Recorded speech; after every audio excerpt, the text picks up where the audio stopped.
guys, this is Grace and welcome to process video number 126 entitled Grandmother. So this page was based off of a sketch from Scrap Room.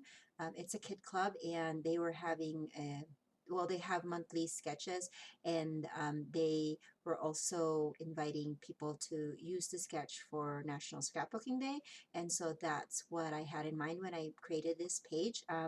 It includes two 3x4 photos, and they're a little smaller, and then part of my title is super big. So I have pre-cut some of my papers already.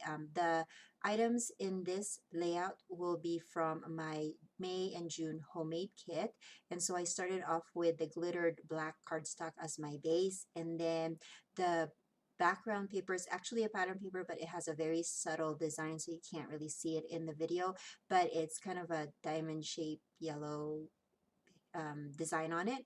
And then I have the big hearts, and then the black diagonal stripe, and then I have this big strip of the blue and blue green triangles.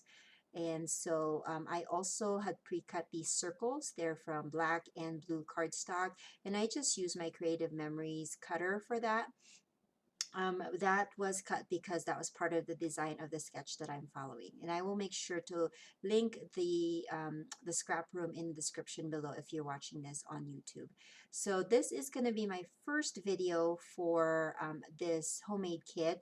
However, this is not my first page that I made with it. I actually was really inspired with all of the challenges in National Scrapbooking Day, and so I created a bunch, but I never got a chance to videotape my process.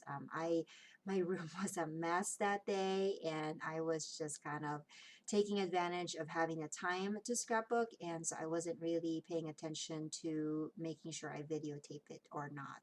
So I apologize for that, but I will make sure to share all of the layouts that I had created with this particular kit on a Killer Kit video coming up as soon as I'm done with the kit. So I'm just adhering everything now. The sketch called for some circle designs on the top of the page, but I felt like it was kind of I don't know, I just felt like it wasn't balanced if I didn't add another circle on the bottom. So I cut just a little bit of the pieces of the circle that I know will be covered with pattern paper. And so I'm going to use the smaller pieces of that on the bottom of the page just to kind of connect these circles on the bottom as well. And then these humongous letters, they're chipboard letters, and they're from an old Studio Calico kit that I purchased when they were having those, $5 kit sales. So I've had this for a while. I would say about 2 years now.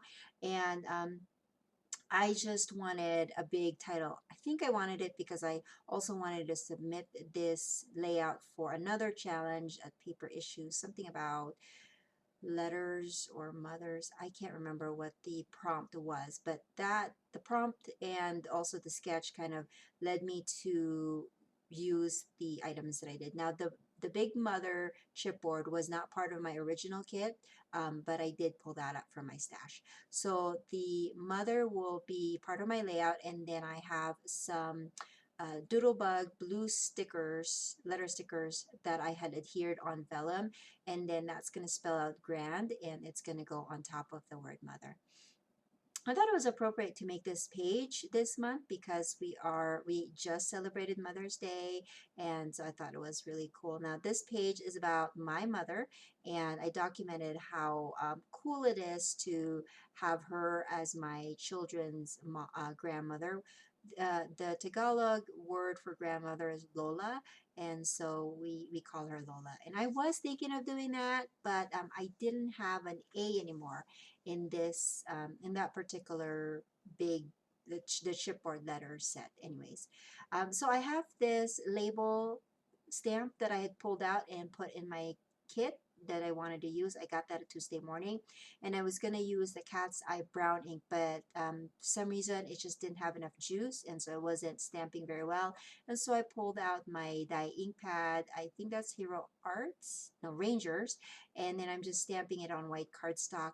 And of course, I'm going to clean up my stamp before I move on. And then those are the labels that I had stamped will house my journaling.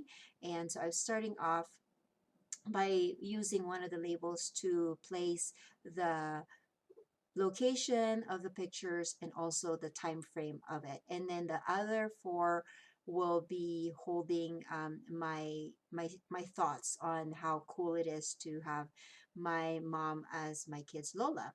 And so I'm not going to show you how what I or I'm not going to show you the time that I did to write my journaling, but I did hand cut all of those pieces.